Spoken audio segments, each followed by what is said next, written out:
मुल्लों का बाइकआउट करो। मुल्लों से कुछ नहीं लेना। हाँ, मुल्लों का बाइकआउट, अब तो राम मंदिर बन गया। और मुल्लों का बहिष्कार करो। लेकिन गू खाना मुल्लों का ही है। कैसे? सच में अगर बहिष्कार कर रहे हो तो मुस्लिम देशों से तेल लेना बंद करो, इंपोर्ट बंद करो, और सुनो, एक्सपोर्ट भी बंद कर दो, औकात अगर है तो। सलाम, नमस्ते, सत श्री अकाल। मैं हूं रजा, आण भक्तों का बाप। याद रखिएगा, क्योंकि इनको गू पसंद है और हम इनके मुंह पर गू मारते हैं, चाहे नेशनल प्राइम टाइम हो चाहे इंटरनेशनल प्राइम टाइम। आप देख रहे हैं ये इंटरनेशनल प्राइम टाइम, जिस एक वीडियो के अंदर पूरी दुनिया की तमाम बड़ी खबरें आसान और सिंपल भाषा में हम आपको देते हैं। आप कहेंगे राजा भाई, इस वीडियो की शुरुआत आपने बिल्कुल एकदम आहा मज़ा आ गया, नेशनल प्राइम टाइम की तरह की है। भाई खबर ही नेशनल है पहले। कैसे? ये कहते हैं कि मुल्लों का बाइकआउट करो, दुकानों को लूटते हैं, पैसा लूट के भाग जाते हैं, आग लगा देते हैं दुकान में, मुल्ले मारे जाएंगे और फलाना फलाना चिल्लाएंगे। ये सब नारे सुन चुके हैं आप। और मोदी जी के प्यारे दुलारे नेता ये खुद स्पीकर पर चीखते चिल्लाते हैं। चलिए, अब यही मोदी की सरकार क्या कर रही है, कितना घुस रही है मुसलमानों में, देखिए। जब हुथीज का डर भारत के जहाज़ों को सताने लगा, रशिया ने अपने तेल के दाम महंगे कर दिए, तो इस वक्त बुरी तरह से भारत के लिए आने वाला समय चुभने लगा कि अब क्या करें। तो अभी कुछ दिन पहले भारत के विदेश मंत्री माननीय जयशंकर ईरान पहुंच गए। एक तीर से भारत ने 3 निशाने चलाए, यानी ईरान से अपनी दोस्ती को बेहतर किया, क्योंकि इतिहास है कि ईरान से भारत बड़ी मात्रा में तेल लेता रहा है। लेकिन अमेरिका की पाबंदियों की वजह से, और क्योंकि मोदी सरकार एकदम झुकाव था उनका अमेरिका की तरफ, तो जो अमेरिका कहता था मान लेते थे। तो अब थोड़ा सा अमेरिका से मुंह से जवाब देना शुरू किया है और अपना दिमाग लगाना हमारी विदेश नीति ने शुरू किया है। और भाई, अपना जब नुकसान होता है तो अपने आप अकल ठिकाने आ जाती है। तो अब तमाम पाबंदियों के बाद जब भारत ने देखा कि रूस भी हमको अब तेल महंगा का बेच रहा है, भाई अब उसका जितना बिकना था बिक चुका है, अब वो जो हमको सब्सिडी देता था वो कम कर रहा है, क्योंकि अब रशिया अमेरिका को भी तेल दे रहा है। जंग भले ही चल रही हो, लेकिन अमेरिका अब रशिया से तेल ले रहा है, यूरोप ले रहा है, तो सारी पाबंदियां उनकी रूस पर लगाई हुई फेल हो गई। तो रशिया के पास जब दूसरे कस्टमर हैं तो उसने अपने दाम फिर से तेल के बढ़ा दिए। भारत को हो गई मुश्किल।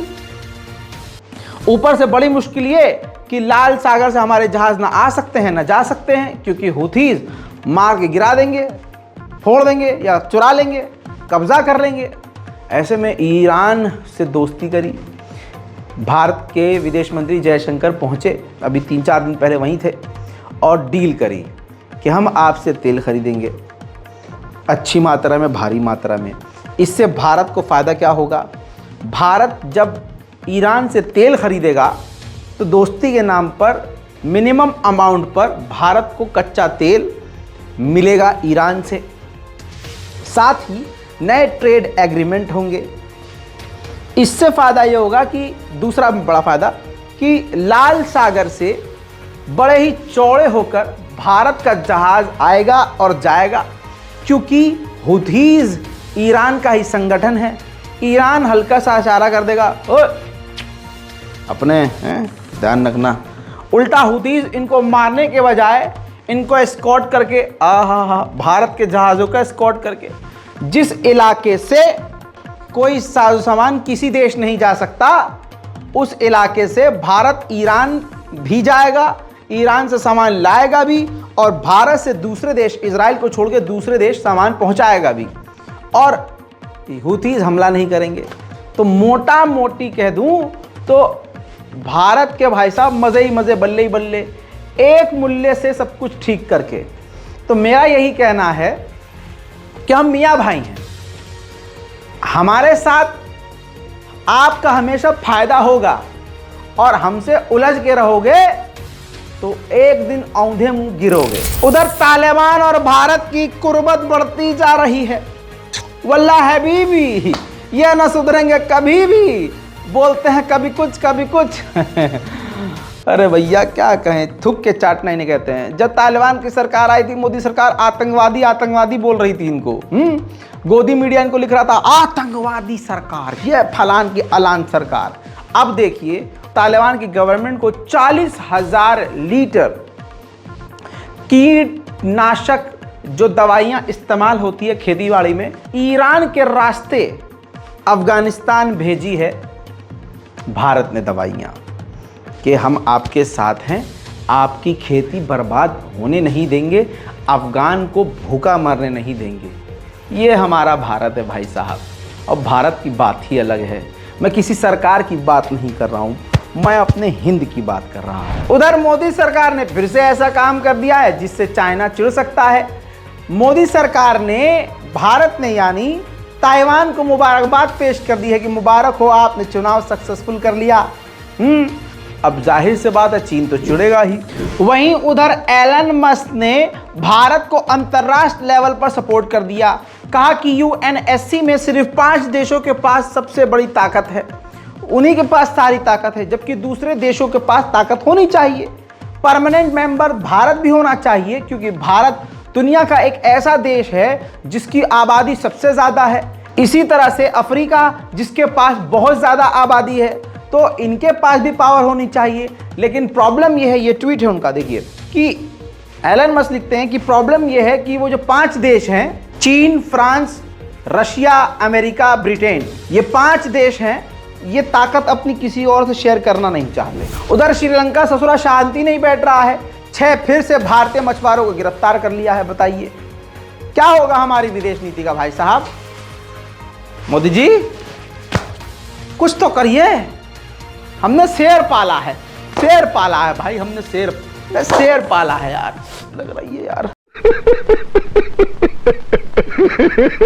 उधर भाई साहब राम मंदिर बन गया, इधर ओआईसी अब बोला मस्जिद की जमीन पे ये जो राम मंदिर बनाया है ये सरासर गलत है। ओआईसी से कहूंगा अपनी चोंच पर ताला लगाओ पुचुक से। भारत के मुसलमानों को बुरी नहीं लगनी चाहिए बात, क्योंकि जो मस्जिद अल-अक्सा के लिए कुछ उखाड़ नहीं पा रहा है, यहाँ शहीद हो चुकी मस्जिद के लिए बिलबिला रहा है। और लिख के ले लीजिए, ओआईसी के इस बयान की वजह से भारत के मुसलमानों पर ही खतरा बढ़ जाएगा। उखाड़ना उखड़वाना कुछ नहीं, फालतू में लल्लो चला के भारत के मुसलमानों को खतरे में डालते हैं ये। भाई साहब कहा जाता है क्लास का सबसे छोटा बच्चा जो होता है ना, जो दिखता बड़ा शरीफ है, वो निकलता बड़ा हरामी है। भाई साहब मालदीव को जितना हम छोटा समझ रहे थे उतना बड़ा वो निकला है, आप समझ रहे हैं। वैसे छोटा तो मैं भी था अपनी क्लास में, हमेशा छोटा ही रहा हूँ क्लास में, मुझसे बड़े बड़े सब रहे हैं। ऐसे ऐसे बाल पकड़ के उठाते थे, फेंक देते, चलो चल निकल, वो गया टप्पा। किसको मार दिया? सर रजा को मार दिया, और वो दिख ही नहीं रहा दूर से। बहरहाल, लेकिन आज वो लंबे चौड़े थे ना, कहना नहीं चाहिए, अल्लाह माफ़ करे। क्लास की जो मॉनिटर हुआ करती थी वो भी किसी कॉल सेंटर में जॉब कर रही है, इसीलिए कहते हैं कभी गुरूर नहीं करना चाहिए, इतरा के बल खा के लहरा के नहीं चलना चाहिए, और अपने ऊपर यकीन करना चाहिए। क्लास का सबसे नालायक बच्चा भी आसमान छू सकता है। चलिए आगे बढ़ते हैं। तो दोस्तों वो जो छोटा है, जिसको हम छोटा समझ रहे थे, मालदीव बड़ा तेज चल रहा है, उसने तुरंत आनन फानन भारत से रिश्ते ख़राब कर लिए और उधर एकदम चाइना की गोद में जाके बैठ गया।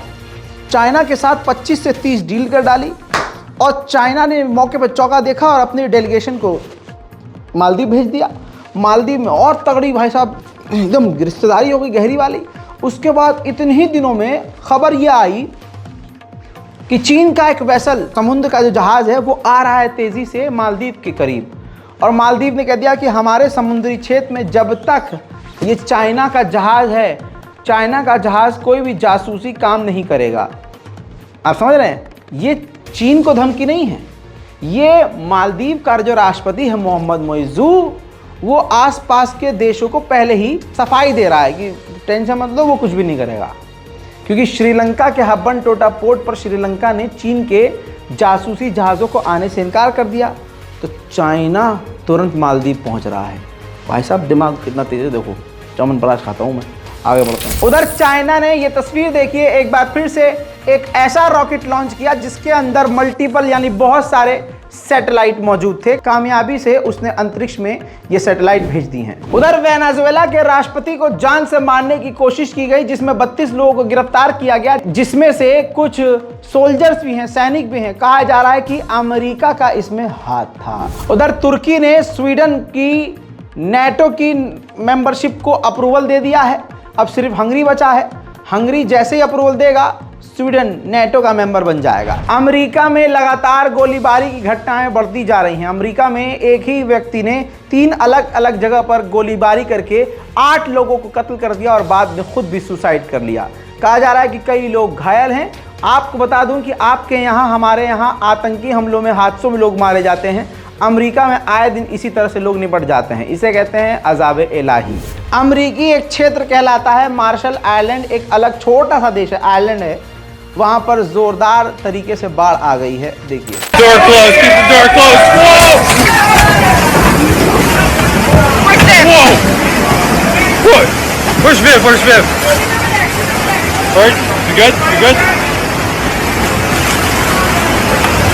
Oh my God. Jake, are you okay? Coming in.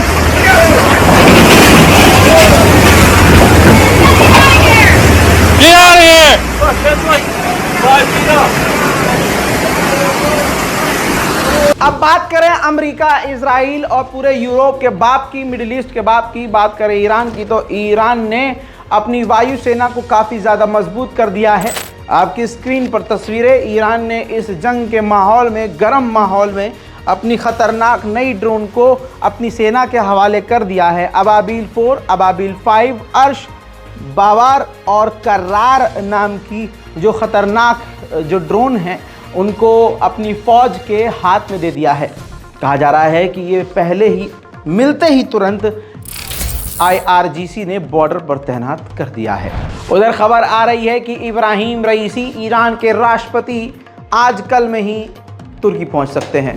उधर थिंक टैंक ने दावा किया है कि अगर नेटो से रशिया की जंग छिड़ती है तो रशिया जरा सा भी नहीं सोचेगा परमाणु हमला करने से पहले, क्योंकि रशिया जानता है कि नेटो से अगर जंग हुई तो अमेरिका कूदेगा, और अमेरिका कूदेगा तो वो परमाणु दागने में सोचेगा नहीं। तो हम क्यों पीछे रहें। मेरे दोस्तों, उधर यूक्रेन के अलग अलग इलाकों पर रूस ने बड़ा हमला किया, जिसमें यूक्रेन के 18 लोगों की मौत हुई और काफी बड़ा नुकसान हुआ है।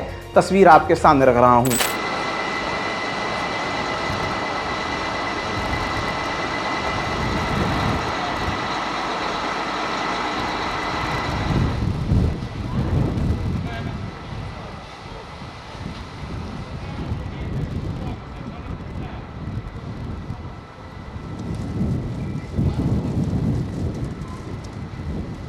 Ну, це було дуже страшно, і перед цим були звуки вибухів.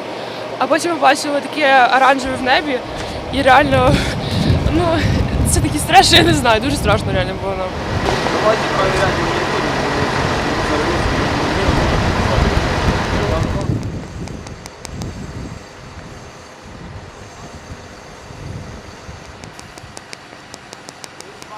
उधर रशिया ने अपने बड़े शहर सेंट पीटर्सबर्ग में S-300 एयर डिफेंस सिस्टम तैनात कर दिया है। देखिए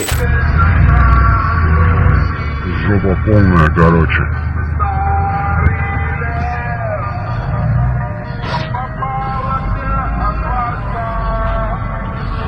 Ставят по области везде, походу. Все, вот они ставят везде. О, все, вон из 300. Я служил на такой. Все, ставят по всей вокруг Питера. Так что, ребята, готовимся, блядь, к худшему, блядь. उधर इजिप्ट चुपके से भाई साहब कितना गर्दा उड़ा दिए से भाई साहब।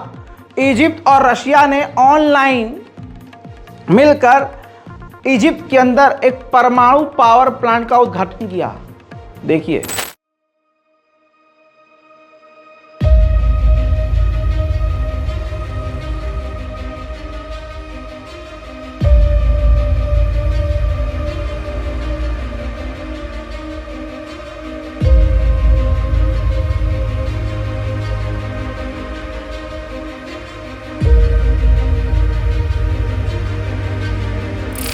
लगभग 1.5 से 2 हफ्ते के बाद पाकिस्तान और अफगानिस्तान के बॉर्डर खोल दिए गए हैं। वीज़ा की प्रॉब्लम जो हो रही थी उसको सॉर्ट आउट बातचीत के जरिए करवा दिया गया है। पाकिस्तान ने ऐलान किया है कि पूरे पाकिस्तान के अंदर वो नए रेलवे ट्रैक बिछाएंगे, नई ट्रेनें चलाएंगे, जिससे इंप्रेस होकर यूएई और रशिया ने कहा कि भाई साहब हम भी आपके देश के अंदर $1 बिलियन पैसा लगाएंगे। अंतर्राष्ट्रीय प्राइम टाइम रिपोर्ट में आज के लिए इतना ही। नीचे कमेंट करना मत भूलिएगा। चैनल को सब्सक्राइब कीजिए। मैं हूं रजा और आप देख रहे हैं रजाग्राफी। जय हिंद।